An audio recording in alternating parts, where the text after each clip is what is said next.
My name is Sean Miller. I am 50 years old. My wife, Anna, is 49. We met in 1993 on a stretch of I-5 between San Clemente and Camp Pendleton, where I was stationed at the time. I was returning to base after visiting a friend who was attending UCLA. A friend got tickets to the Dodgers game on Saturday night. I stayed overnight and spent most of the day on Sunday, then was returning to base in the afternoon when I saw a taxi on the side of the road with the hood up and steam coming from the radiator. I slowed down and stopped to offer help. The taxi driver said he had already radioed for help. He thanked me for stopping, and I turned to go back to the rental car when I heard the most angelic voice calling out to me. I turned to see the most beautiful young woman I had ever seen standing at the open rear passenger door of the taxi. She was about 5'4" tall, slim but with curves in the right places. Her piercing blue eyes looked at me, and her long strawberry hair flowed in the cool Southern California wind. She ran towards me, and I couldn't help but notice how her ample breasts were bouncing in her tank top. It was quite obvious that she was not wearing a bra, and I happily enjoyed this incredible sight. She smiled as she stood in front of me, her cheeks turning pink as she seemed unsure of herself. Then she finally spoke. Sorry, sir. I was wondering if you could give me a ride back to my college. We have a curfew in our dorm, and I don't want to be late or else I'll get punished." "Where are you studying?" I asked. San Diego," she answered. "Well, I'm heading back to Camp Pendleton, so I'm not going as far as San Diego. But I can at least give you a ride part of the way," I offered her. "Are you sure you can't take me to San Diego? It's not that far for you," she pleaded. I saw the despair in her beautiful blue eyes. She pouted, and I saw tears begin to well up in her eyes. How could I refuse her? "Okay, I'll take you to college." She looked straight into my eyes, and the biggest, most beautiful smile appeared on her lips. Her bright blue eyes sparkled with gratitude, and she won my heart from that moment on. On the way to San Diego, we chatted nonstop. She told me that she was a sophomore studying for a bachelor's degree in education. I told her I was in my second year in the Marines. By the time I pulled up to her dorm, it felt like we were old friends. She beat me to it and was the first to ask for a phone number to contact me. I gave her the base number as well as the pager number I had for the unit in case we were called on a mission, since I was in the intelligence unit and we could be called at any time. She gave me the hotel's phone number. I then walked her to the front door of the dorm, and she took my hands in hers and thanked me for bringing her back. Then she stood up and kissed me on the lips for quite a long time, but chastely. After breaking our kiss, she turned and opened the door, saying that she would call me soon. 5 years later, at the end of July, we got married in her hometown of Willow Creek, North Carolina. She was happy to get married there since I left the Marines and took a government job in Virginia. I had no family since my parents left me to be raised by my grandparents. They did not even return after their death. Therefore, only Anna's relatives were at the wedding. We bought a house in Great Falls, Virginia, where Anna got a job as an elementary school teacher and had a short commute. Life was great for us. We were extremely happy, and 3 years after we married, we had our first child, Roger. A year later, our daughter Danielle was born, then Heather and Aaron twins. Luckily, my job only required travel once a month for a few days, so I was home with my wife and kids more than most fathers. We raised wonderful children and enjoyed the process. Our eldest son, Roger, is engaged to his high school sweetheart and works as a computer programmer. Danielle is studying law to become a lawyer and wants to practice family law. Heather is also in college to become a teacher like her mother, and Aaron is studying to become an engineer. With our 25th wedding anniversary approaching, I decided to book us a cruise to the Caribbean. Since my wife works during the summer when she's not teaching, I had to make sure she would be able to take time off before booking the cruise. At dinner one night, I started talking about it. "Honey, can you ask for 2 weeks off from the day after our anniversary? I want to book us a Caribbean cruise for our anniversary," I asked her. "Oh, honey, that's so sweet," Anna said with a smile. She fell silent, and the smile disappeared. "Sorry, I can't. I've already asked for a week off at the end of June. I'm going to Atlantic City with Veronica, Emily, and Denise. What? Why? Why am I only finding out about this now? I was surprised. We booked the trip 2 weeks ago. I was going to let you know closer to the trip date. I knew you had a lot going on at work with the new employees you're training. I didn't want to bother you now, my wife explained. Why? You knew our anniversary was coming and you didn't even discuss it with me, I said, trying to understand why our anniversary wasn't that important. The girls and I wanted to take a little trip, see a show, play a little at the casino, go to the beach and walk along the boardwalk, she replied with annoyance in her voice. Besides, we never do anything more than go away for our anniversary weekend. We might as well do that now. We only went away for the weekend because of the kids. Now they're adults. We can spend more time celebrating our anniversary, I said, feeling annoyed both at my wife's attitude and at her lack of thought. That now we have more opportunities. Well, it can't be helped now. You should have thought about this cruise in advance, she exclaimed. In all the 30 years that we were together, she never raised her voice to me. This really bothered me. Maybe you should have discussed this trip to Atlantic City with me before making a decision, I replied, standing up and clearing my dishes from the table. Anna said nothing as I walked past her into the kitchen, where I rinsed the dishes and put them in the dishwasher. I went into my office, opened the drinks cabinet, and poured myself a large glass of Chivas. He went out onto the back porch and sat down to think about what had happened. My wife's behavior at dinner deeply disturbed me. Her reactions were completely uncharacteristic, and she always talked about her plans for meetings with her friends. All this pointed to something bad. Is my beloved wife, with whom I have been with for almost 25 years, planning infidelity? Or worse, has she already cheated on me? Anna and her friends started throwing bachelorette parties about 5 years ago. They went out every other Friday night for dinner, drinks, and a movie or some kind of performance at the local community center. She never came back late on those evenings. She was always home before midnight. I never came home drunk or in a bad state. She never acted any differently than she did at any other time. On Saturdays, I played golf with these friends' husbands. We all became friends as the girls worked together. Neither husband mentioned anything unusual when we played golf. I'll have to ask the guys if they know anything about this trip to Atlantic City when we play golf this weekend. My mind tried to be analytical without getting ahead of myself. If she cheated, it was after the children were born because they checked our family genealogy and the results confirmed that they were my children. So that was a little reassuring. I had to investigate. Luckily, investigations are my job. My family and friends don't know what I actually do. They just know that I'm a senior data analyst for the government, which is partly true. I'm a data analyst of some sort, but the government agency I work for is the CIA. I was never allowed to tell anyone about my real job and what I do. Honestly, no one ever asked questions after hearing the words data analyst.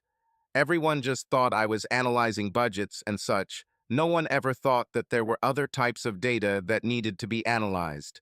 My wife never really knew what I did in the Marines when we were dating.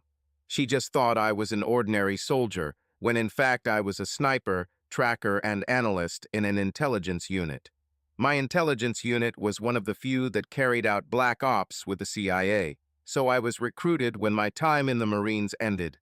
There was no doubt in my mind that I would sign up for a job with the CIA. They wanted to use my analytical and tracking skills more than my sniper abilities, which meant less time in the field doing dangerous work, and they promised that I would work on domestic assignments rather than overseas ones. This allowed me to be a good father and husband. Perhaps this prevented me from being a good enough husband. Even with all my training, I never noticed any signs of possible cheating until now. Perhaps I was truly blinded by love for my wife, and therefore did not see any signs. One way or another, I'll figure it out. I finished the glass and went back to the kitchen to wash it. Noticing her wife's presence, she sat in the living room, checking schoolwork as usual in the evenings. Then I went to my office, put the glass away, and went to our bedroom to change clothes and go to bed.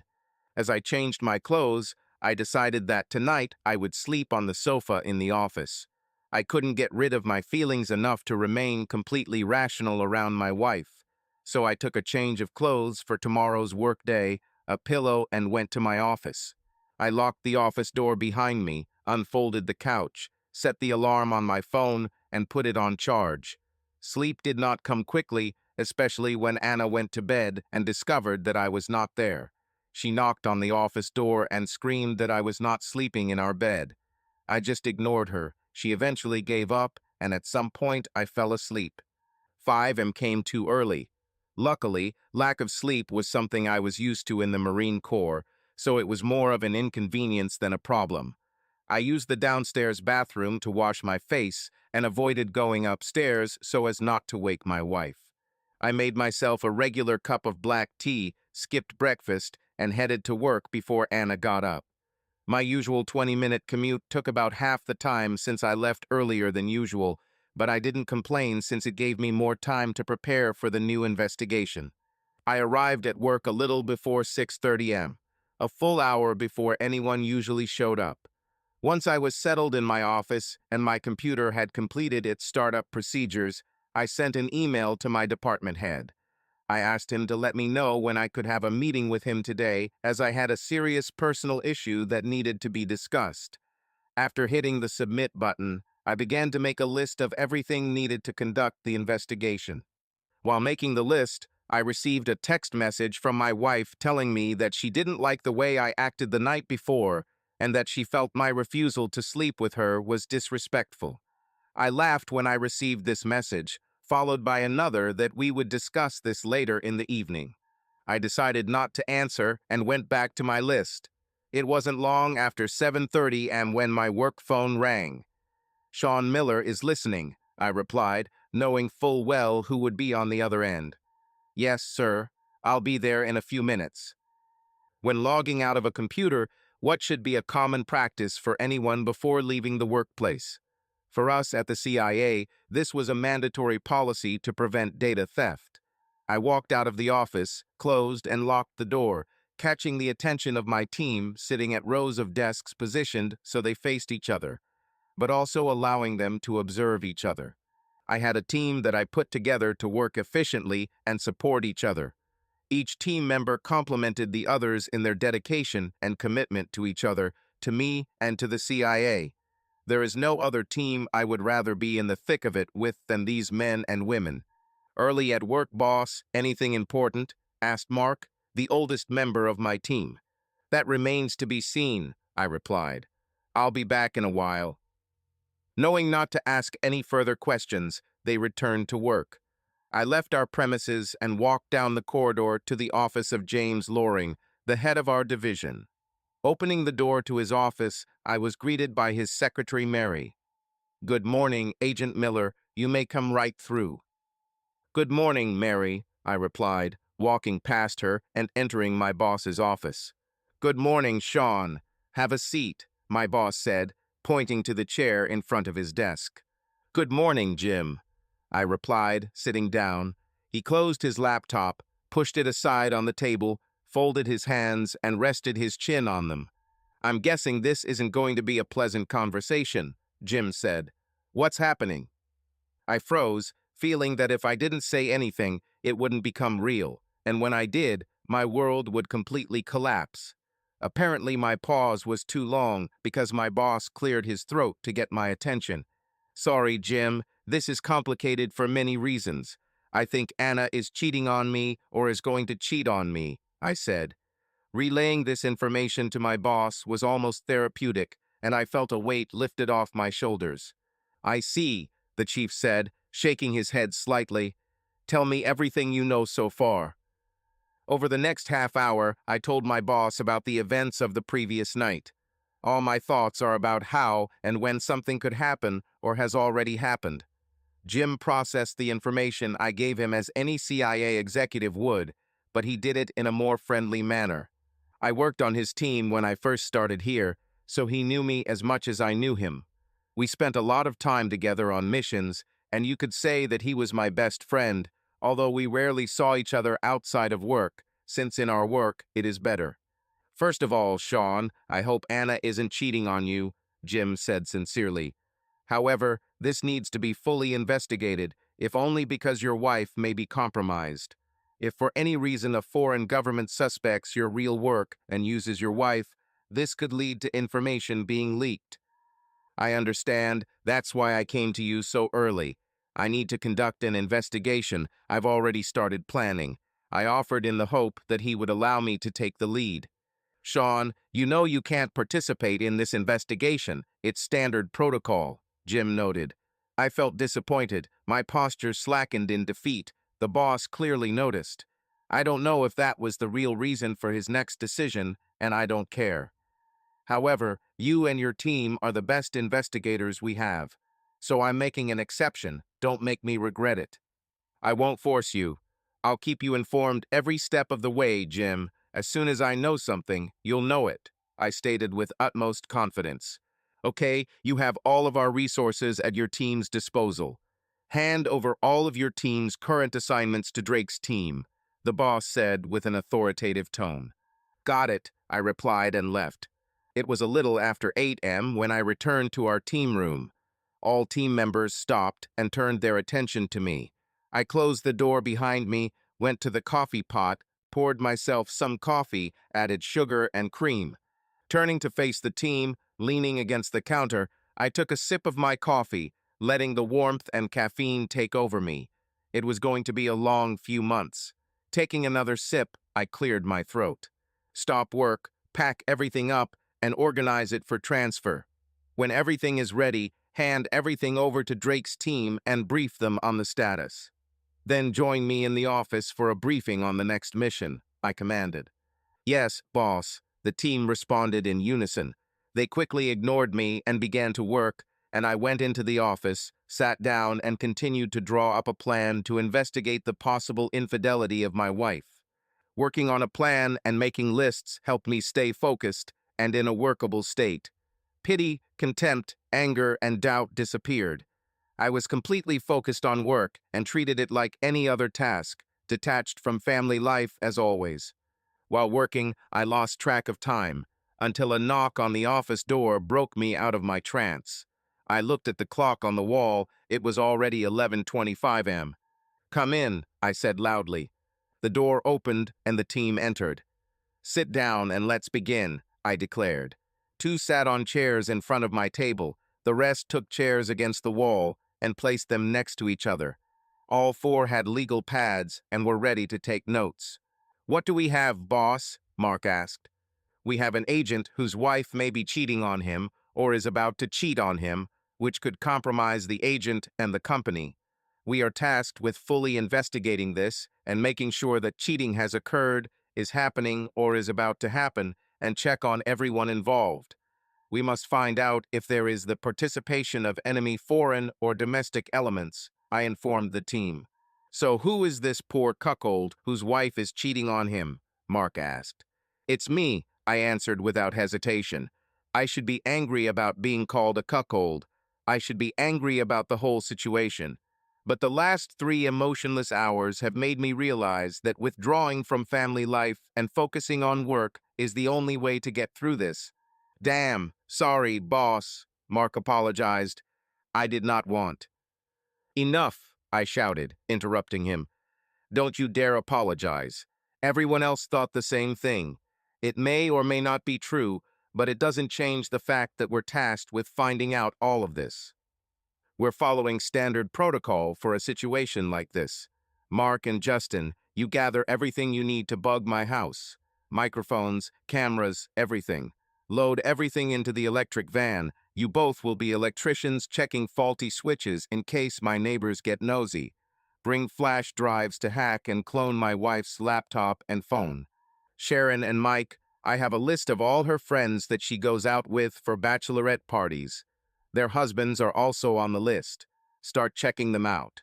I also have a list of places they supposedly go to for bachelorette parties. They go out every other Friday evening, and the last time was last Friday.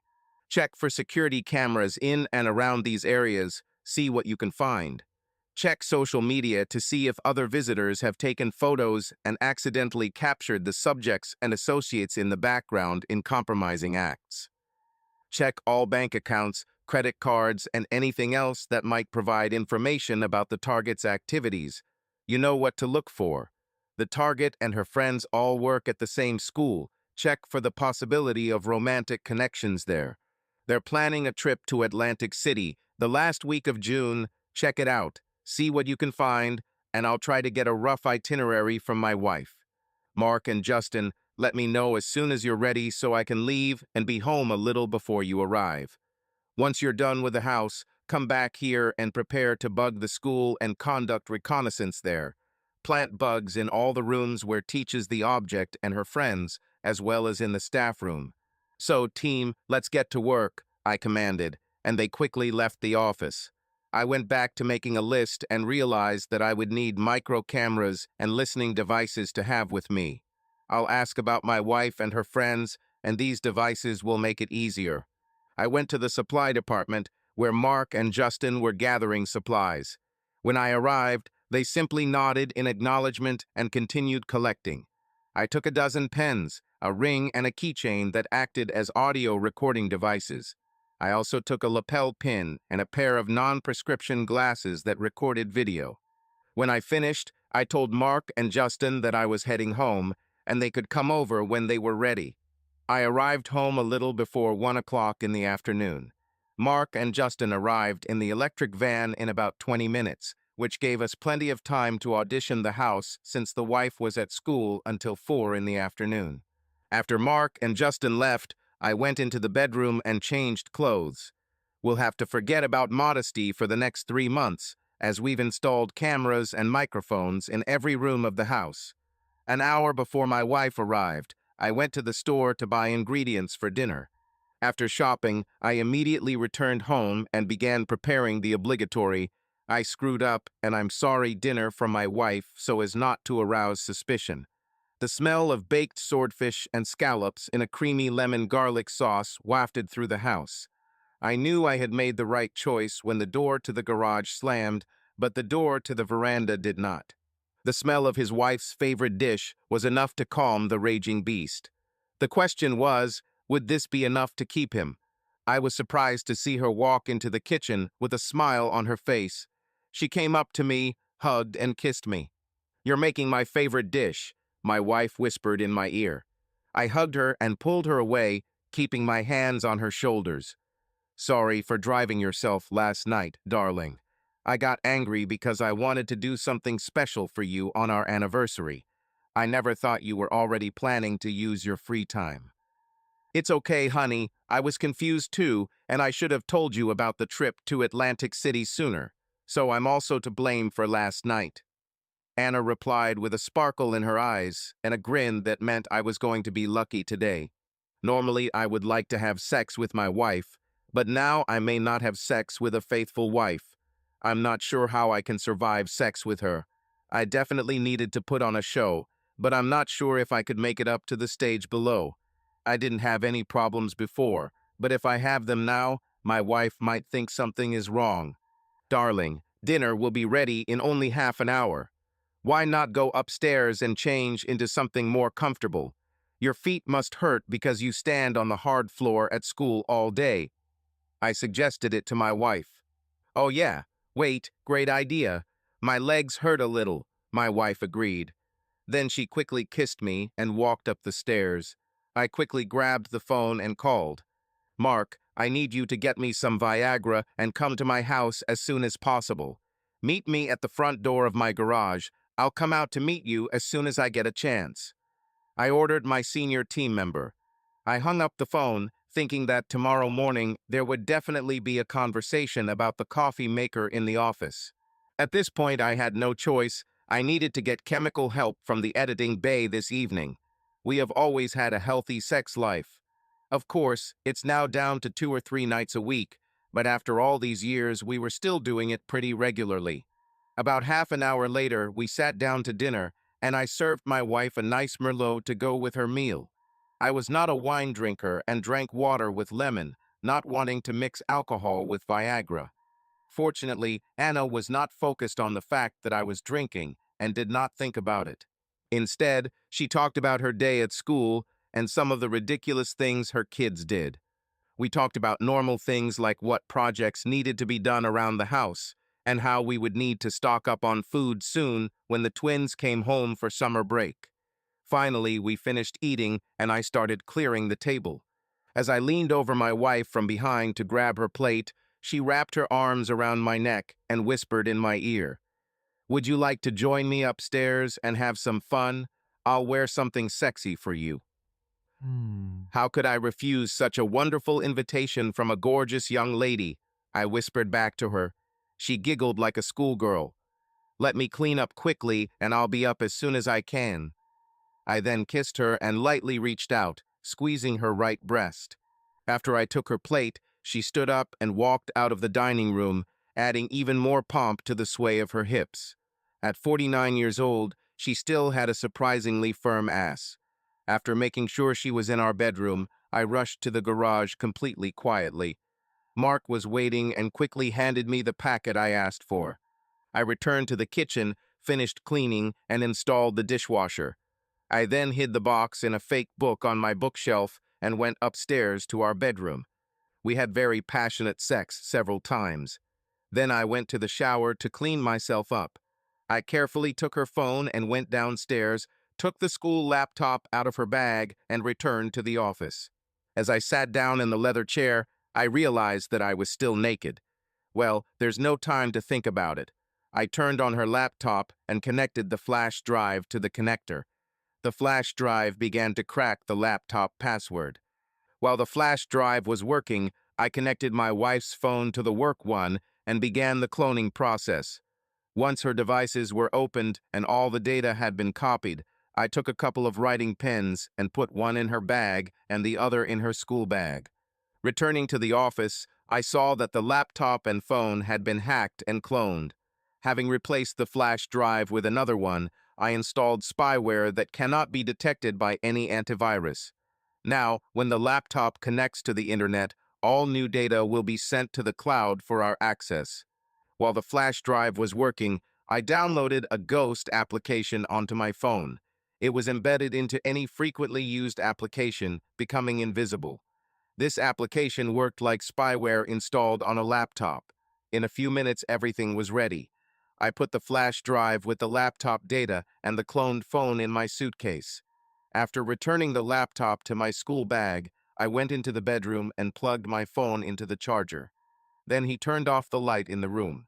Walking to my side of the bed, I opened the covers and sat down. Turning off the night light, I lay down and fell asleep. The 5 a.m. alarm woke me up. I reached out to turn it off. My wife hugged me tightly, holding on to me like a life preserver, so I carefully began to free myself from her embrace. Finally freed, I went to the bathroom. My mode was set to autopilot, and my seamanship training took over.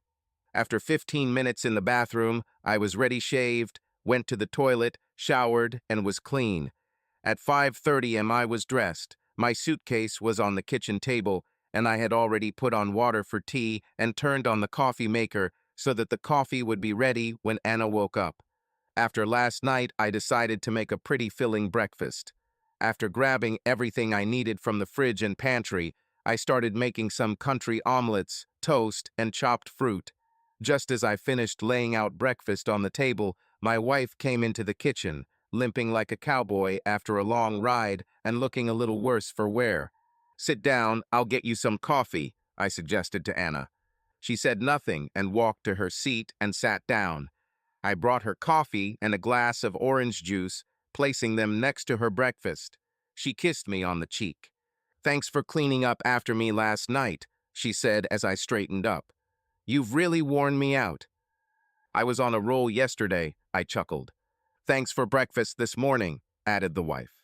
"You're welcome," I replied and sat down to eat. We both ate in relative silence, which was quite normal for us since we were both still waking up. After I finished eating, I started cleaning and loading the dishwasher. Anna came up with her dishes and handed them to me. "It's Friday. Do you want to eat out?" Anna asked. "Will you be able to? You're walking a little hard this morning. People might start talking, I replied with a grin on my face. I don't really care what strangers say. I'm more worried about what the school will think of me, she said, looking partly worried. Well, I'm sure the girls will want to know the details over lunch, I said. Anna hit me lightly on the arm. Probably, she said. Then she pulled my face to hers and kissed me passionately. I'm going to go take a shower. See you in the evening. Have a nice day at work. Love you. She kissed me again and started going upstairs. Have a nice day at work, too, I said as she started to walk up the stairs. I don't think she even noticed that I didn't tell her I loved her back. After I finished loading the dishwasher, I grabbed my briefcase and phone and headed to the garage. As I sat behind the wheel of my car, I breathed a sigh of relief, realizing that I was able to go through the interaction with my wife again, hoping that I had not given myself away by knowing something. The road to work was the same as usual. Morning traffic, cars almost next to each other, horns showing middle fingers. A typical trip through the suburbs of Washington, D.C. I always felt relieved when I pulled into the parking lot at work because I could switch to work mode and leave everything else. Walking into our team's office, I was not surprised that everyone was gathered around the coffee machine and the conversation stopped. I closed the door behind me. I knew they had probably all been working all night and watching videos of my wife and I having sex the night before. Throw it all out at once, I suggested, noticing that everyone was waiting impatiently. Well, it's not that easy, boss, Mark chuckled. Looks like you had a rough night, boss, Justin said, trying not to laugh. She said so, Mike blurted out, causing everyone to laugh. I almost laughed, too. Then I looked at Sharon, the only member of our team who hadn't said anything yet. Well, boss, after what I saw, if things don't work out with your wife, I'm free, Sharon said, looking me straight in the eye, completely serious. I even felt flattered because Sharon was attractive. Is everyone finished? I asked. Everyone looked at each other and said nothing. Now that you've gotten that out of the way, report to my office in 10 minutes. I walked into my office, closed the door, and sat down at my desk. I pulled out the flash drive with the copied data from Anna's laptop and the cloned phone from my briefcase. I almost laughed. If it had been anyone else they were talking about, I would have laughed along with them. This comment from Sharon was completely unexpected and perhaps something worth thinking about.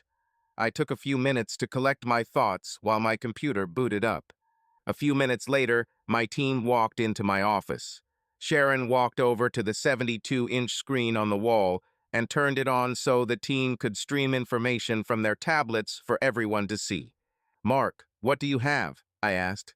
Justin and I snuck into school late at night. It was pretty easy. Someone should be told that their security is terrible. In general, we looked around, but did not find anything important. We also installed audio and video surveillance in all places where your wife and her friends will be, Mark answered. We've also installed equipment in a few other places that might be of interest, just in case. Justin and I checked the backgrounds of all school employees, as well as their social networks, and did not find anything suspicious. After this, we will go to the houses of your wife's friends and install audio recordings, he added. Very good. Mike? I think Sharon should submit her data first, Mike replied. Okay, Sharon? I have looked into the financial details of your wife and her three friends. About 4.5 years ago, all four opened bank accounts at different banks, separate from their spouses. They also opened PO boxes at that time, Sharon said. It didn't look good. I also checked their social media. Everything is clean except for bank accounts and PO boxes. Anything else? I asked. Not yet, boss, Sharon replied. Okay, Mike, is it your turn? I found almost nothing in the places on the list you gave us. They visit some of them from time to time, but not often. And when they go, nothing suspicious happens there, Mike noted. After Sharon looked into their financial data, I was able to find out where they go most often. They didn't go too far. They mostly stuck with the Hilton Garden Inn in Falls Church. There are many restaurants and bars in the area within walking distance of the hotel, which also has a bar. Security camera footage of these places shows that they arrived, then went to the toilet to change clothes. After this, they waited in the bar or at tables until men approached them. When each of them found a man, they went to the hotel. Mike nodded to Sharon, and she started talking again. They appeared to be saving money. Only one of them would rent a room for the night, and the others would join her once the room was booked. They also took turns paying for the room. According to the hotel, the rooms they always rented had 2 double beds, so it looks like they were sharing them, Mike added. The men usually left after a few hours, and the girls an hour after them. The girls also changed into the clothes they came in and went home. The next morning, the person who rented the room returned to the hotel and handed over the key. Sharon and I will continue to review surveillance footage and identify the men they are dating, run them through our databases, and conduct background checks, Sharon said. At the moment, it doesn't look like they have any regular partners that they're dating. But we haven't seen much of the footage yet, Mike noted. Fine. Everyone keeps up the good work for the rest of the day, I commented. Then take the weekend and let the computers do what they need to do. I have a golf game planned with the girls' husbands tomorrow morning. I'll see what they know. If I receive anything important, I will contact you. Everybody's free. The team left my office, and I thought about all the information I had just received about my wife's infidelity. This all started shortly after the bachelorette party started, and they were all in it together. A secret bank account makes sense too. My wife's summer job is in a retail store where she is paid on commission. So when the amount of money she deposited into the account decreased, I was told that things were not going so well. I'll have to do some digging over dinner tonight and see if I can get more information about the trip to Atlantic City.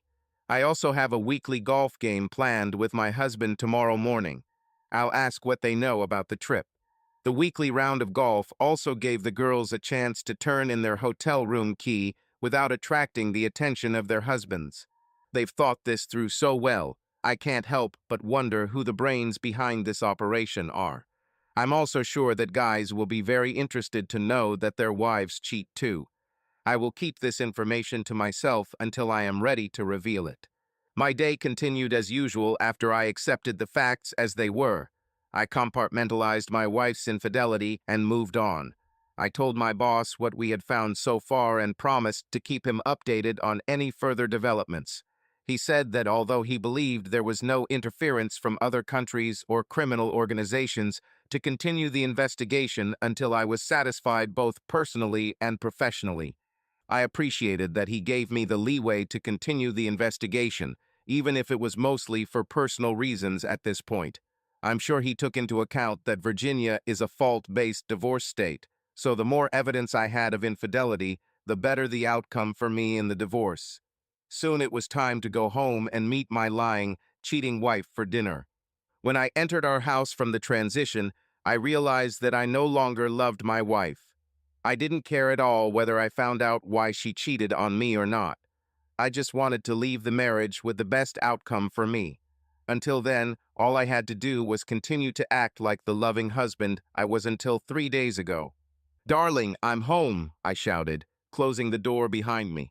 "I'm almost done getting ready," Anna shouted back from above. I went into my office, put my briefcase on the table, and picked up one of the audio recording pens. Putting my pen in my chest pocket, I quickly walked up the stairs to our bedroom to freshen up in the bathroom. My wife was sitting at her dressing table putting on her makeup. She didn't really need makeup, and I told her that all the time, but she wore it anyway. I decided that I would enjoy this situation.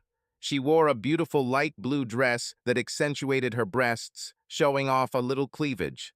The dress was not long, but not short either. The position she was sitting in showed a lot of thigh.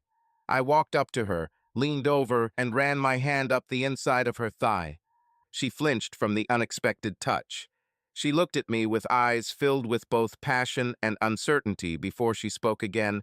"Please, Sean, can we wait until later? Besides, I'm still quite sick and tender from last night." "Sean, we have a reservation in 40 minutes. We have to go," she ordered. I sighed with relief and went to the bathroom. As we drove to Sweetwater Tavern, one of our favorite restaurants, I started teasing my wife again and put my hand on her thigh as I drove. Again, she shuddered slightly, but said nothing. Then I started caressing her thigh, and after a few moments, she put her left hand on mine. She squeezed it lightly and just left her hand on mine while I continued to caress her. When I parked in the Sweetwater lot, it was pretty full, and I had to park almost at the very end of the lot. I checked the time on the console clock, and it was 18:51. We still had a few minutes left before our 7 p.m. reservation. I opened the door for my wife and helped her out, then walked her into the restaurant. We only waited a minute or two before we were shown to our table.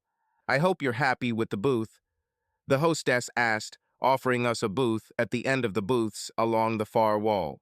"Perfect," I replied. I helped Anna into the booth, then joined her on the same side instead of taking the seat opposite her. My wife pressed her shoulder against me and took my arm. The hostess smiled and placed the menu on the table in front of us. She then said that the waiter would be coming shortly. We were studying the menu, choosing what to order for dinner, when the waiter brought ice water. He asked if we were ready to order, and we asked for a few more minutes to decide. He removed the extra cutlery and said he would be back in a few minutes to take our order. As promised, the waiter returned after about 5 minutes. My wife ordered the grilled chicken breast with fried green beans and mushrooms on thin noodles with brown butter. She also ordered a glass of Bordeaux wine. I ordered a drunken ribeye marinated in light beer with sautéed mushrooms and mashed potatoes. Still preferring not to drink alcohol since I was driving, I ordered sweet tea. While we were waiting for the food, I put my hand on my wife's thigh again.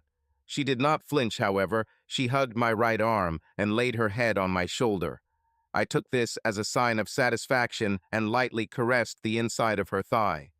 Feeling no resistance, I decided that now would be a good time to find out something about her trip to Atlantic City.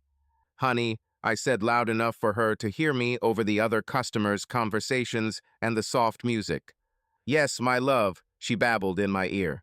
"I was wondering if you and the girls had plans for a trip to Atlantic City yet," I asked calmly. "Mostly. Why do you ask?" she answered, and then asked her question. She didn't seem worried or anxious, which was good. "Just wondering if I might want to send you and the girls flowers or wine for one of the nights," I replied. "Oh, that's so sweet of you," she answered and hugged my right hand tightly. "Emily has all the details and has booked a hotel room for us. I'll make sure you get the plan before we leave." "That would be great," I said. "Maybe I can convince the guys to add some money tomorrow so we can give you some expensive champagne." "You are so caring," Anna answered, kissing me on the cheek.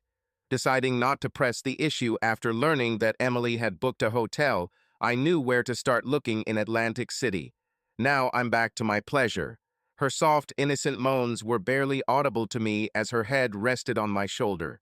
My idea was that she would want me more than anything in the world. I knew that she was completely committed to her deception at this moment and would not give up on what was planned in Atlantic City. So I wanted to create such a strong desire and need for me over the next 3 months that she would simply be destroyed when I announced that we were getting a divorce. I looked around, looking at the other booths. Most people were too engrossed in their conversations and eating to notice what was going on in our booth. Sitting diagonally from us was a young man who was looking directly at us with a smirk on his face.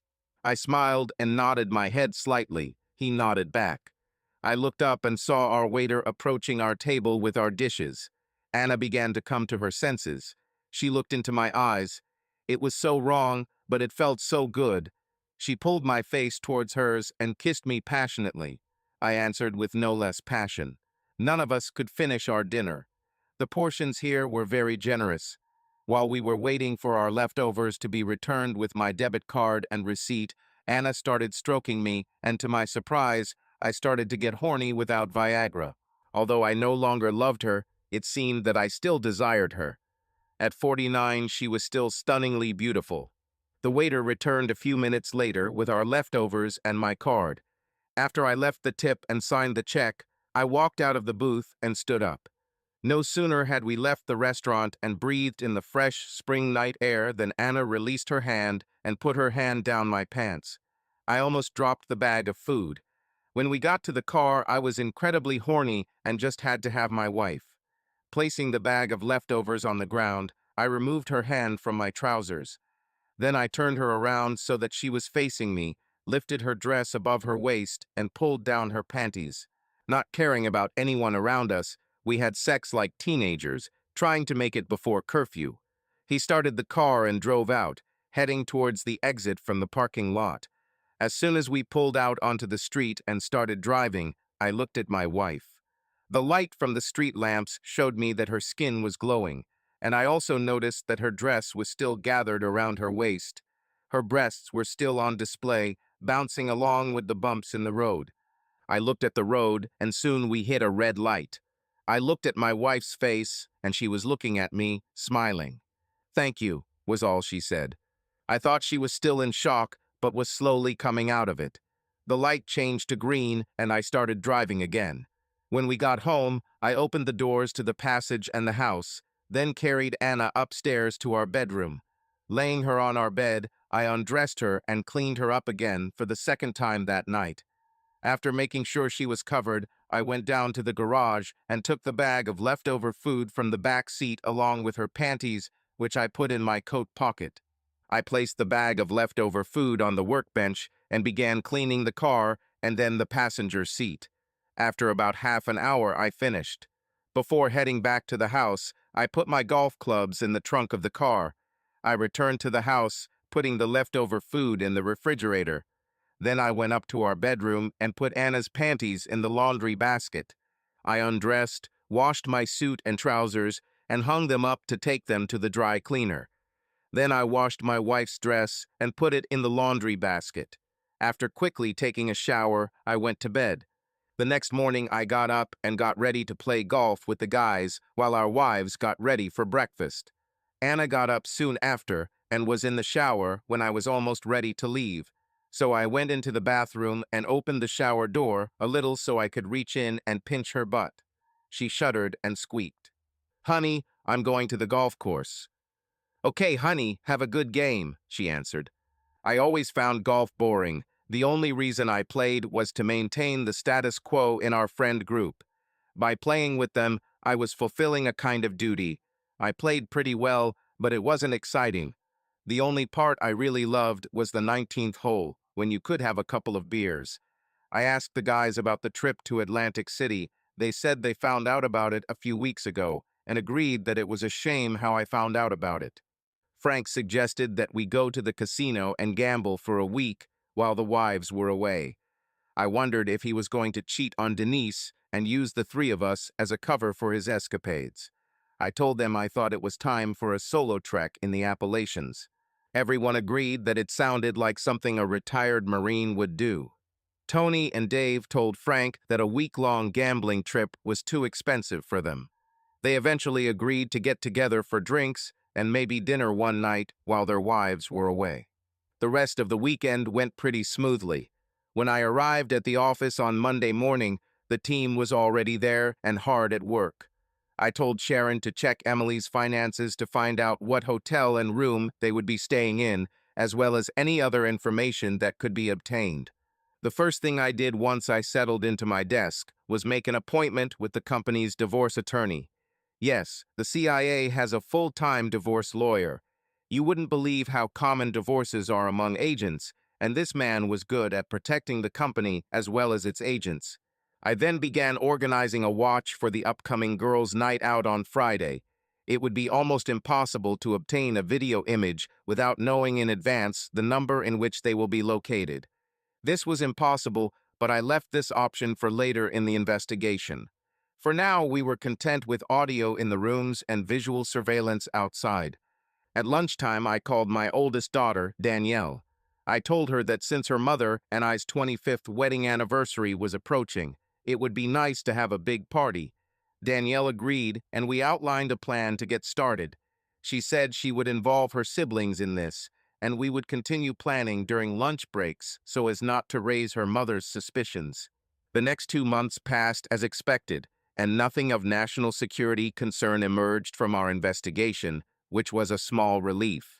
Anna and her friends continued to behave like sluts, and I continued as before, but still had sexual pleasure with my wife. I think she was starting to enjoy being an exhibitionist. Her only wish after the night at the tavern was that we travel a little further from the city, to reduce the chances of her getting caught at work. Therefore, expanding our borders, and with warming weather, our capabilities increased. It got to the point where Anna was begging me to take her out 3 or 4 times a week so we could have sex in public. Most times we didn't get caught, but we had a lot of close calls, and a few times we definitely had spectators. My wife has become insatiable. Finally, Friday morning arrived, when they were supposed to go to Atlantic City. I was packing the car for my solo camping trip, and my wife still hadn't given me a schedule for her week-long trip. Apparently, she didn't want me to know the details. The girls pulled up in Veronica's SUV as I was finishing packing my car. I helped Anna with her bags, carrying them to the SUV and putting them in the trunk. Closing the trunk, I kissed my wife goodbye. "Have a great time, honey. Enjoy the show," I said as she got into the car. "I will, honey. See you in 9 days. Good luck on your hike and be careful," Anna replied. I then leaned over to the driver's window and said to Veronica, Denise, and Emily, "Have fun, girls, and keep my beautiful wife out of trouble." The girls giggled and said they would do it. After they pulled out of the driveway and drove away, I went back into the house to make sure everything was turned off. After making sure I checked everything, I decided to use the bathroom before leaving. After relief, I went to the sink to wash my hands. While I was washing my hands, I noticed an interesting find on the countertop. Next to the porcelain toothbrush holder were my wife's birth control pills. I couldn't help but wonder if this was intentional or an accidental forgetfulness. I was leaning towards it being an accident, as I didn't think she would deliberately risk revealing her infidelity by getting pregnant on purpose. After turning on the camera on my phone, I went to settings and turned on the time and date stamp. I then snapped a photo of the birth control pills on the countertop, satisfied with the proof my apparently distracted wife had left behind.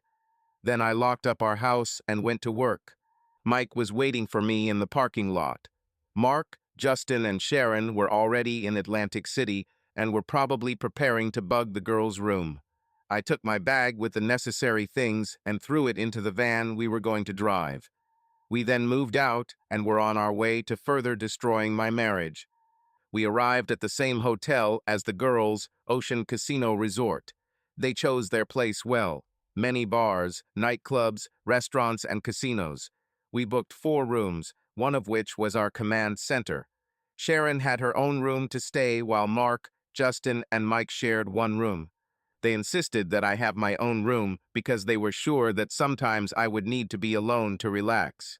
I reluctantly agreed, only because they were probably right. My team has already developed observation and sleep shifts. I was there mainly as an observer and an aggrieved husband. I was not needed there for other purposes. I stepped out of the van after receiving some cosmetic changes to my face. A slightly larger nose, a mustache, a wig, and colored contact lenses. I also wore a different set of clothes. I had outfits for the entire week to support my fake personality. Mike and I grabbed our bags and headed to the room that functioned as our command center. Mark opened the door and let us in. He then sat down at a table with several monitors showing different angles of the girls' room and their bathroom. There were also cameras covering the hallway outside their room in both directions, as well as cameras in the main lobby showing all the entrances and exits. From the monitors, I realized that the girls were lying on 2 beds and seemed to be sleeping.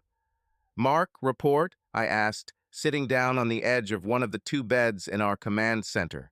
"They arrived about an hour ago and decided to get some sleep before heading out tonight," Mark replied, glancing at his watch.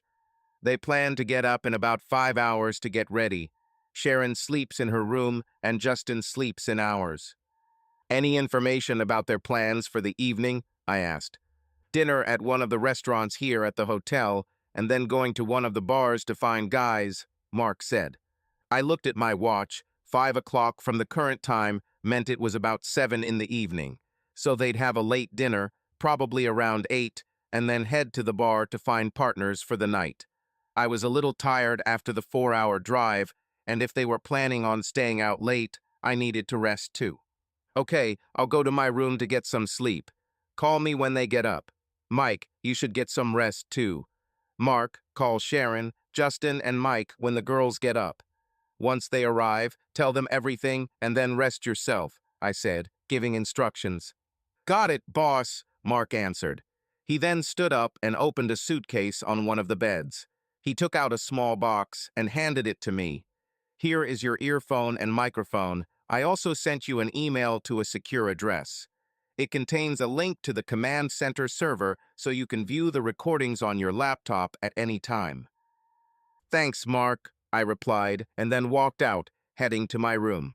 It seemed like my head had just touched the pillow when the phone rang. Mark called and said that the girls had just gotten up and were getting ready.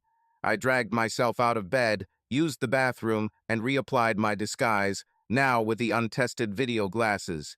I got dressed, inserted an earpiece, and asked for an audio and video check. After receiving confirmation, I headed down to the lobby and found a spot where I could see the elevators. I pulled out my phone and pretended I was playing a game, which added to the illusion that I was just wearing an earpiece. These days, almost everyone has headphones for listening to music and other things, so they don't get as much attention as they used to. After a while, I heard Sharon's voice in the earpiece, saying that the girls had just left their room and were heading to the elevators. And sure enough, a few minutes later, 4 of them emerged from the elevator, dressed to the nines. It's obvious that they swapped clothes at some point after picking up Anna, since she didn't bring such sexy-looking evening wear with her. I followed them with my eyes to the restaurant they had chosen for dinner. While they were waiting for a table, I stood up and slowly walked towards them. In my earpiece, I heard Justin say he was joining me for dinner, so I made a reservation for 2 after the girls were seated. Justin soon joined me, and we ordered a quick and easy dinner so we could finish before the girls. Since we wouldn't have audio recordings of their conversations outside the room, it was important to have at least 2 people to keep an eye on them. If 1 or 2 of them separated from the rest, one of us could stay and the other would follow. Dinner went off without incident. The girls paid the bill and then went to the women's room, from where they returned 10 minutes later and headed to one of the bars. The girls found a table next to the small dance floor. Justin and I split up following them inside. I sat at the bar at the far end with a good view of the girls' table and dance floor. Justin found a small table between the dance floor and the restrooms. I preferred to sit at the far end of the bar, as people tend to leave one person alone, especially if they seem depressed. There were 2 bartenders working at the bar. The one on my side was a pretty red-haired girl in her 30s. She reminded me of a young Tony Caton. "What should I pour you?" she asked. "Just a lime tonic, please," I replied. The barmaid made me a lime tonic and placed it in front of me. "Driving today?" she asked. "Yeah, something like that," I muttered. "Then drinks are in the house," she smiled. "Thank you," I said, nodding in gratitude. For the next 3 hours, we watched my wife and her friends dance and flirt with almost every man who walked past their table. To their credit, they drank in moderation while they were searching. They were ready for the rough dance moves their partners were using. I think my wife was touched more that night than she was touched by me in the early months of our marriage. It didn't seem like they had any particular type of man they were looking for, other than they all checked what men had between their legs when they danced. I guess I'll find out later if they're not all plus-size lovers when I check the records from their room.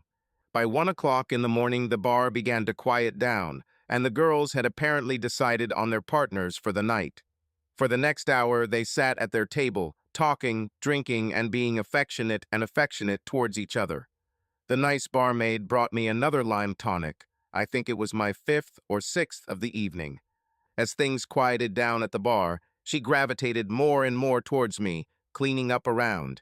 We chatted about small things, almost the standard topics that they teach in bartending schools to keep the customer engaged enough to feel listened to and hopefully leave a generous tip. It was about 1 in the morning when the girls took their chosen partners and left the bar. Justin followed them to make sure they stayed at the hotel and didn't go somewhere else. If they had stayed at the hotel, it would have made things easier for us, but we were ready to follow them wherever they went. I stayed because I didn't want to watch the celebrations at all. After finishing my work for the night, I relaxed, completely slumped in my chair, and sighed. Apparently, my sigh was too loud and attracted the attention of my red-haired barmaid. "You weren't the designated driver, were you?" she asked. "It's so obvious, right? Don't worry, I'll pay for the drinks," I offered. "No, drinks are in the house. And yes, it's pretty obvious. You're the only customer now," she said. I laughed. "I think that's really obvious." "So, honey, what's your story?" she asked. "Well, to be honest, I was spying on my wife and her friends," I replied, not seeing the harm in partial honesty, especially when no one else was around. The barmaid didn't seem surprised. This probably happens here every week.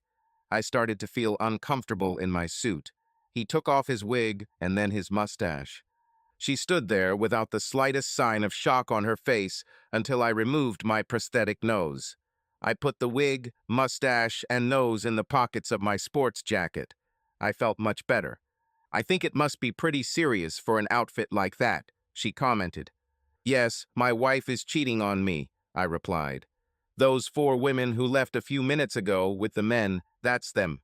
They're going upstairs to start a party." "Oh my God," she exclaimed and put her hand on mine. "I can only imagine how hard this is for you. What are you going to do?" "Well, I never thought that she would betray me. I certainly wasn't prepared for how that would turn out," I remarked.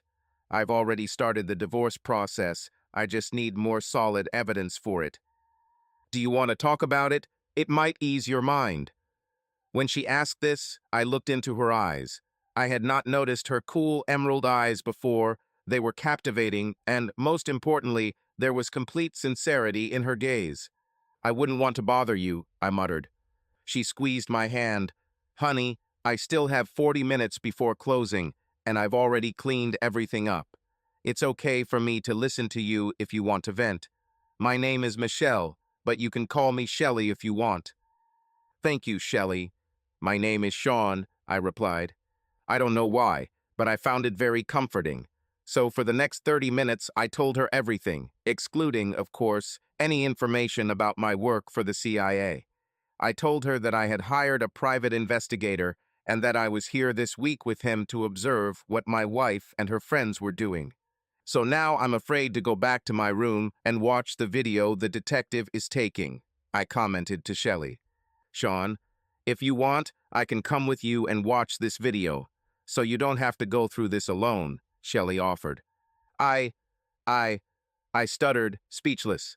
"Boss," I hear Sharon's voice in the earphone. "Hey, boss, she's really interested in you. She hasn't broken eye contact with you since you started telling her about Anna's cheating. She hasn't removed her hand from yours either." I, I, I'm completely confused. "I already ran her through the databases, boss. She's divorced. 3 years ago. Her husband cheated on her and got her best friend pregnant," Sharon said into the earpiece. "She's been through this before. Take her up on her offer." I, I, "It's okay," Shelley said with a hint of disappointment in her beautiful emerald eyes. I understand, I understand." She started to pull away. "Agree," I hear my entire team shouting in the earpiece. "No," I gasped. Shelley stopped and looked me in the eyes again. I really appreciate your offer," I managed to say. I was rewarded with a big, beautiful smile. "Okay then, give me a few minutes to close up." I stood up, reached into my inner pocket, and took out my wallet. He took out a $20 bill and handed it to Shelley. "For your excellent service today and for keeping me fresh with tonic all night." I smiled and said, "I'll be waiting for you in the lobby." "Thank you. I'll be right out," Shelley said, putting the 20 in her pocket. I walked out into the lobby and leaned against the wall next to the bar. "Good decision, boss," I heard Sharon's voice. "Thanks for the support, guys," I said quietly so as not to attract attention. "You're welcome, boss," everyone answered. A few minutes later, Shelley appeared, lowered the security grill onto the bar, and locked it. I extended my hand to her, she hugged mine, and we went to my room. Along the way, we exchanged facts about our lives. Finally, we reached my room and went inside. I vacated the bed so we could have a place to sit while we watched a sex tape in my wife's room. I took off my jacket and camera glasses, as well as my earpiece. Once I was sure I had turned them off, I opened the colored lens case, took them out of my eyes, and put them back in the container. I turned to Shelley, and her mouth was open. "You have the most stunning blue eyes I've ever seen," she exclaimed. "I could say the same about your green eyes," I said. We both blushed. I walked over to the mini fridge and offered Shelley a drink. She asked for a beer, and I took it for myself. Then I turned on the TV and set up my laptop. I used a VPN to secure the connection. Then I projected it onto a big screen. I opened my mail and saw a new letter from Mark, so it looked like it was from a private investigator. My team is truly the best. The link took me straight to the video, so I didn't have to log into our server and risk my status as a CIA agent being exposed. I hesitated before starting the video. Shelley grabbed my hand. "It's okay. We can talk a little more until you're ready." "Thank you," I said, squeezing her hand lightly. We talked for a while. I don't know how much time passed, but Shelley already felt like my best friend. Finally, I decided it was time to end this and find out what my wife and her friends were doing. "I think I'm ready," I told Shelley. She squeezed my hand tightly and smiled. "I'm here for you," she said. "Don't be afraid to stop if you need to." I smiled back at her and focused my attention on the TV. Holding the mouse in my right hand, I pressed the play button for the video.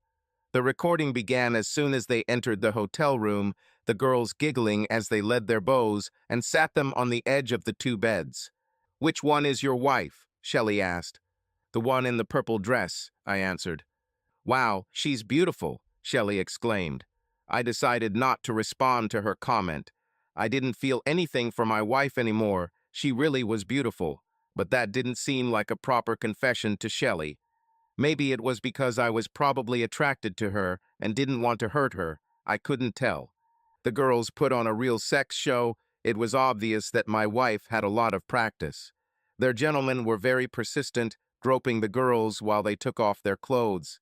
They swapped partners as they undressed, something I knew they were doing thanks to audio recordings of their regular meetings at home.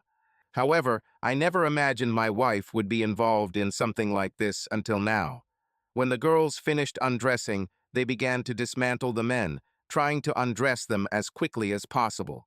The show on the screen continued, and Shelley and I watched as Anna and her friends had sex with men they had picked up at the bar. At this time, I noticed that Shelley squeezed my hand tighter. Turning my head a little to look at our hands lying on the bed between us, I noticed that Shelley's free hand was playing with her left breast over her work shirt. Shelley was just as excited as I was. I returned my attention to the TV, but continued to watch Shelley out of the corner of my eye. Looking down, I noticed that Shelley's right hand was now caressing me. I didn't even notice that she let go of my hand. I turned to Shelley, and she was looking at me. Her shirt was now unbuttoned, and her left hand was playing with her breasts. She had a smile on her face as she looked at me. I'm pretty sure I had a blank expression. There was desire and love in her eyes. Could she fall in love with me so quickly? Of course she could, because I think I also fell in love with her during the same time. Several moments passed as we looked into each other's eyes, a reality that I no longer wanted to return to. I paused the video and returned my full attention to Shelley. Then, with my left hand, I pulled her head towards mine and kissed her, hoping that she wanted it as much as I did. I was happy when she began to kiss me back. Our lips parted and our tongues began an erotic dance. The passion in our kiss was something I had never felt before. Even with my wife at the best of times, it had never felt like this. Is this the kind of passion that can only be experienced by lovers betrayed by those whom we considered the love of our lives? I may never know for sure, but one thing I do know is that I love this woman. This woman who only knew about me that we were both betrayed. Over the past couple of hours, we have shared our life stories. We bonded through our suffering, and she told me that life would go on after the divorce and that things would get better. And now she shows me that when one love dies, another is born. Shelley's hands moved to the top of my chest, and she hurriedly unbuttoned my shirt as we continued to kiss with the same passion. With my shirt open, I broke our kiss and quickly pulled it off. It was the best sex of my life. We kissed until we ran out of air and separated, breathing heavily. It was wonderful, I whispered in her ear. We made love for the next 15 minutes, looking into each other's eyes and locking our lips together. It was amazing, Shelley declares. It certainly was. I agreed. We made love again before we started to feel tired. Climbing under the blankets, we clung to each other. I was the big spoon and she was the little spoon, and we held each other in a loving embrace. I love you, Shelley whispers to me. I love you too, I whisper back. Shelley turns her head and upper body just enough so we can kiss. We sat down more comfortably, our bodies were now united and whole, and after a few minutes we were fast asleep. The rest of the week seemed to fly by in a blur. Anna and the girls spent their nights alternating between the hotel's bars and nightclubs and slept most of the day. Every night they gained new fans. Tuesday night was a real treat for them. They ended up meeting a large group of black men, just 10, and returned them to my room. After that first night, I never bothered to look at any more footage. I left it all up to my team. After the girls took their men to their room, I met with Shelley. We spent as much time together as we could during the 7 full days I spent in Atlantic City. We made love every day, but also walked quite often. Shelley took me sightseeing to nice places rather than the standard tourist traps. I was sad to leave as Shelley, and I wouldn't be able to see each other as often, but I had a few weekend training workshops to do over the next 3 weekends. It just so happened that the training involved spending time with a new love of my life in Atlantic City. My upcoming plans did have to change a little, but in a good way. I cut my wife off from sex by pulling the "I'm too tired" card, which was easy to pull off since I spent long days at work playing out the ploy. Anna believed this, and at first glance everything was fine in the Miller house. The surveillance continued over the next 2 girls' nights out. The last party on the eve of our 25th anniversary was supposed to be an interesting one for the team. They needed to carry out the final secret plan. About 2 weeks before the anniversary party, I met Frank, Tony, and Dave one evening for drinks. I showed them evidence of their wives cheating. They didn't take the news very well and were a little angry that I didn't tell them sooner. I apologized and made them promise not to tell their wives until I exposed my wife. They readily agreed as soon as I promised to introduce them to my lawyer for free. On Friday, the day before our anniversary party and bridal shower, I paid for Anna, Danielle, and Heather to spend their mother-daughter day at the spa. They had massages and wraps, manicures and pedicures. While they were doing this, I withdrew most of the money from our joint accounts and placed it in a couple of savings accounts under the protection of my lawyer. I checked Anna's phone one last time from the clone I created to make sure everything that was planned for tonight was still happening. Looking at her calendar, I saw that she had an appointment with her gynecologist on Monday. I wonder if it might have something to do with the fact that she didn't take birth control for 9 days last month. I'm smiling. Finally, everything was ready, and I just had to wait until tomorrow evening for the real fun to begin. Pop, I hear and feel a hand on my shoulder. Hey, Dad. I turn my head and see my oldest, Roger, standing next to me. Dad, are you feeling okay? I called you 5 times. Roger stated. Oh, sorry, son. I'm fine, just lost in thought, that's all, I replied. Daniel says it's time for your presentation and speech, Roger tells me. Okay, I think it's time, I replied. I finish the whiskey from the top shelf and place it on the small table next to me. Roger escorts me to the podium set up in front of all the assembled guests. My eldest daughter Danielle is waiting for me. Next to the podium is a projector broadcasting photographs of the life my wife and I have led up to this point. Danielle gets everyone's attention. Please, may I have your attention? My father has a speech and presentation prepared for my mother and everyone else on this wonderful occasion of their 25th wedding anniversary. My daughter hugs me, and we kiss each other on the cheek. She approaches our family and friends and joins them, waiting for my presentation. In front of me was my beautiful wife, Anna, and next to her were her parents and our children. My wife is flanked by her friends and their spouses. Tony, Frank, and Dave now had huge smiles on their faces as they knew what was about to happen. The only thing I insisted on this evening was that there were no children as alcohol would be served, but the real reason was the performance that was about to take place. I looked in front of me at the podium, at my tablet, which was running the current slideshow. I smile and look at my wife. She smiles at me, completely unaware of how her life will turn upside down in a matter of minutes. Good evening and welcome everyone, I opened. I am glad that you are all here to join us for this grand celebration. Anna and I have been together for 30 years now, and for the last 25 years we have been happily married. My eldest daughter, being very perceptive, immediately noticed that I was using the past tense in reference to her mother and I's wedding, and her smile disappeared from her face. We bought a nice home and raised four smart, wonderful children who have bright futures ahead of them. My three children, as well as their mother and grandparents, smiled with great joy. I can confidently say that my children are the best thing that has ever happened to me, and I am very proud of them. I smiled at my children. Danielle stared at me with a "what the hell" expression on the face. Now Anna and I have had our little fights over the years, like any married couple. None of them brought out my wife's character better than the one we had just 3 months ago. The smile on my wife's face began to fade. Maybe she's putting two and two together. 3 months ago, I came home from work one day, and while we were having dinner, I asked Anna to take 2 weeks off from work so I could take her on a cruise to celebrate our anniversary. I was told she couldn't get time off because she had already asked for time to go to Atlantic City with Emily, Denise, and Veronica. She became furious when I asked why she did this, knowing that our 25th anniversary was this summer. That night was the first night in our marriage that we intentionally slept in separate rooms in our house. Now I will take partial responsibility for this, as I was the one who refused to sleep in the same room as Anna, but it was because I had become very suspicious of my dear wife. The smile completely disappeared from her face, as did her natural complexion. The faces of her friends behind her also darkened and turned pale. Everyone else except Tony, Dave, and Frank now had a confused look on their face. I opened a file on my tablet called Scorched Earth.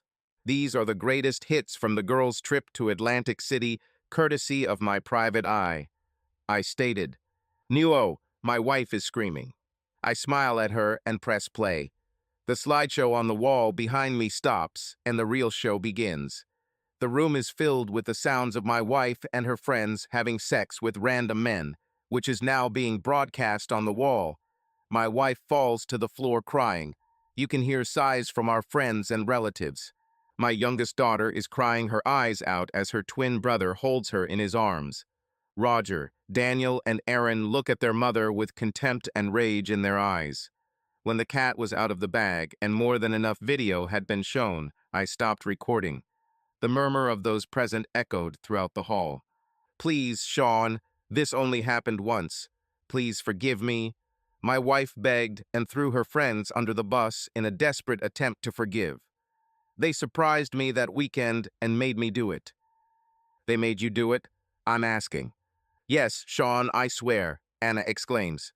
I open another file and click play. A video on the wall shows her and her friends flirting and dancing with their fans before taking them to their room. "It certainly doesn't feel like you were forced to do anything. You, damn it, could have left right away and not participated," I screamed. "Please, Sean, forgive me," my wife begged.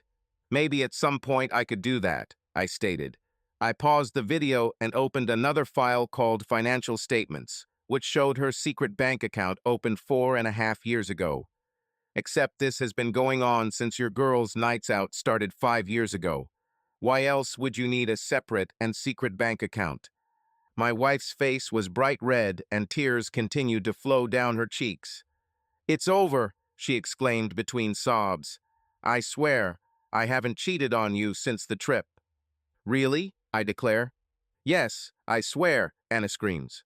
Once again, I go to the tablet and open the file Final Nail in the Coffin. This file was uploaded this morning thanks to my senior manager, Mark, who was invited to the girls' hotel room last night. I pressed play, and a recording of my wife pleasuring Mark appeared on the wall. "You lying bitch," my daughter Danielle screams, hitting her mother in the face. "It was just in the evening, you stupid bitch. Look at your nails." Danielle grabbed her by the head and forced her to look at the pictures of the nails she did on her two daughters yesterday. Given my daughter's explosive relationship with her mother, I realized that there was no need to show anything more. I closed the last file and turned off the projector and tablet. When the video show ended, it signaled the server process, who immediately walked up to my soon-to-be ex-wife and handed her the divorce papers. Anna lost it, and her parents only consoled her the way my children now comforted me. Anna's friends have now also been given divorce papers. After a short conversation with the children, I told them that although their mother cheated on me and destroyed our marriage, she still loved them. I told them I understand they are angry at her, and rightfully so, but they need to be there for her too. She will need their support, although they may not be willing to give it. I told them about my immediate plans and that we would meet soon. I was given some space and made my final statement to Anna and everyone else. "Anna," I said, getting her attention. "By now, all my personal property and things I wanted have been removed from the house, and the realtor has to list the house and put a sign on the lawn. Do not attempt to contact me for the next 2 weeks, as I will be on a holiday cruise to the Caribbean that I booked last month after your trip to Atlantic City. If you have any questions, please contact my attorney." After delivering the final blow to my wife, I hugged my children and left. When I entered the elevator and the door closed, I breathed a sigh of relief. As I exited the elevator and entered the hotel lobby, Shelley greeted me. She ran up to me and jumped into my arms. We hugged, and I was overcome with joy. I could finally be with the woman I loved. "Are you ready for our cruise, my love?" I asked my beautiful red-headed goddess, who was clinging to me as her life depended on me. "Not yet," Shelley replied. "Oh, really? Why?" I asked. "Because I need to tell you something first," she answered. "And what could it be?" I asked. "My love, I wanted to tell you," Shelley said, and then paused before speaking again. "I am pregnant." I can't say that I was shocked by this discovery, since we never used protection during sex. Apparently, Anna wasn't the only woman in my life who got pregnant that week in Atlantic City. "This is the best news I've heard all day. I love you, Shelley," I stated. "I love you too, Sean," Shelley responded with a kiss. 3 months after Anna's infidelity was discovered, our divorce was final. My shark lawyer, with the help of very incriminating evidence of her infidelity, got me 75% of our assets, which amounted to over $1 million thanks to our house, which we bought for $250,000 in the late 90s, selling for the cool sum of $1.70 million. Since all of our children were over 18, I did not have to pay child support or child support. A week later, Shelley and I got married in a small private ceremony with my children, my parents, and Shelley's little brother. We told everyone we were waiting. Shelley's parents were excited to learn that they were going to be grandparents. Surprisingly, my children were just as excited. I didn't expect this, as I knew they were very upset that their mother was pregnant. 5 months later, Shelley and I welcomed our first child into our world. Our beautiful daughter Mary graced us with her presence, and 3 years later our son Kevin was born. Anna, at the ripe old age of 50, gave birth to a black boy. Soon after, her father and mother kicked her out of the house. Anna eventually remarried, and I'm glad she did. Even though she mistreated me and our marriage, she was still a good person, although perhaps a little misguided, but she was an excellent mother. I was glad that she found a father for her son and a life partner. My life with Shelley was absolutely exciting. Our children were wonderful and got along well with their younger aunts and uncles. Explaining this to our children and grandchildren has been nothing short of an experience. Looking back at the love that I had and still have, I wouldn't trade it for anything. Subscribe to our channel so that your love doesn't cheat on you, and go ahead and listen to the next story, because this story is nothing compared to the next one. If you're under 18, don't even think, click to the next one.